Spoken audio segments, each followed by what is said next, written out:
ay sumainyo ang pagpapala at kapayapaan mula sa Diyos na ating Ama at sa ating Panginoong Jesucristo. Matthew chapter 24 verse 8, ang lahat ng ito ay pasimula pa lamang ng mga paghihirap or birth pains. Ito ay sinabi ng Panginoong Hesus sa kanyang mga alagad at ang tinutukoy dito ng Panginoon ay ang tungkol sa mga kahirapan at pag-uusig na darating. Ito nasusulat sa Matthew chapter 24. Una, sinabi ng Panginoong Hesus na mag-ingat kayo na huwag kayong mailigaw ni numan sapagkat marami ang paririto sa aking pangalan at magsasabi, ako ang Mesaya, at marami silang maililigaw. Pagkatapos, sinabi ng Panginoon ang mga kahirapang darating. Sinabi ng Panginoon na makaririnig kayo ng alingaw-ngaw, ng labanan at ng mga balita tungkol sa digmaan. Sinabi ng Panginoon na huwag kayong mabagabag, dapat mangyari ang mga ito, ngunit hindi pa ito ang wakas, sapagkat makikibaka ang bansa laban sa kapwa bansa at ang kaharian sa kapwa kaharian. At sinabi pa ng Panginoon na magkakagutom at lilindol sa iba't ibang dako. Ang lahat ng ito ay pasimula pa lamang ng mga paghihirap. Pagkatapos, sinabi ng Panginoon ang pag-uusig or persecution. Sinabi ng Panginoon na sa mga panahong iyon, kapupuutan kayo ng lahat ng dahil sa akin at isasakdal upang pahirapan at patayin. Marami ang tatalikod sa kanilang pananampalataya at mapupuot sa isa't isa. Ipagkakanulo ng isa't isa ang kanyang kapwa. Marami ang magpapanggap na propeta at ililigaw nila ang marami. Ang kasama ay lalaganap. Ano pat manlalamig ang pag-ibig ng marami.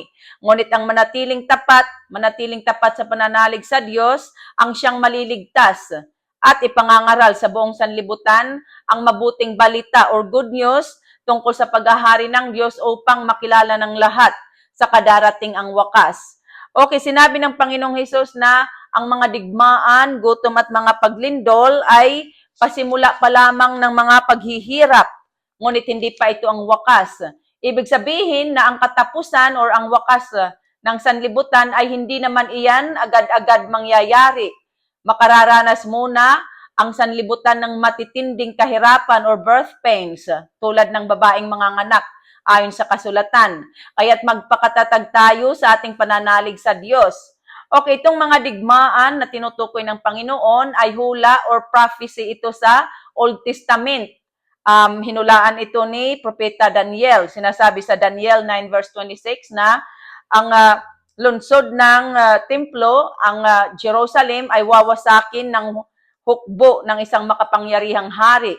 Ang pagkawasak ay darating na parang baha at magkakaroon ng digmaan hanggang sa wakas na itinakda ng Diyos. Kaya nga sinabi ng Panginoong Hesus na dapat mangyari ang mga digmaang ito sapagkat hinulaan ito sa Old Testament ng mga propeta. Ang nangyayari sa panahon natin ngayon, itong mga digmaan ay hindi ito basta nangyayari. Ang mga ito ay nangyayari bilang kaganapan or fulfillment ng mga nasusulat sa Old Testament. Okay, nangyari na ang World War I, ngunit hindi dumating ang wakas. Nangyari na rin ang World War II, ngunit hindi rin dumating ang wakas. Ngunit itong nangyayari sa Middle East, itong digmaang nangyayari sa Middle East ngayon, maaaring ito na ang umpisa ng digmaang sinasabi sa kasulatan sa Old Testament. Ngunit huwag tayong mabagabag tulad ng sinabi ng Panginoon, sapagkat ang mga kahirapang ito ay babala or warning lamang ng muling pagbabalik ng ating Panginoong Jesucristo. Ito'y palatandaan lamang ng nalalapit na pagliligtas ng Diyos sa mga nananalig sa Kanya, sa mga hinirang. Katulad ng pagliligtas noon ng Diyos sa bansang Israel mula sa bansang Egypt. Bago inalis at iniligtas ng Diyos ang bansang Israel, nagkaroon muna ng matitinding sakuna at mga salot sa bansang Egypt. So ganoon din ang mangyayari sa mga huling araw. Okay, kung itong digmaang ito, hindi ko naman sinasabi na ito na nga, dahil hindi naman ako propeta, ngunit kung itong digmaang ito na nangyayari sa Middle East ngayon, kung ito na nga ang siyang katuparan ng nasusulat sa kasulatan, bago maganap ang sukdulan nito, magkakaroon muna ng panandaliang kapayapaan ayon sa Daniel 9 verse 24 to 27. Sapagkat sinasabi sa Ezekiel chapter 38 na habang payapa ang mga tao sa bansang Israel ay may bansang titindig mula sa far north at biglang aatakihin ang bansang Israel.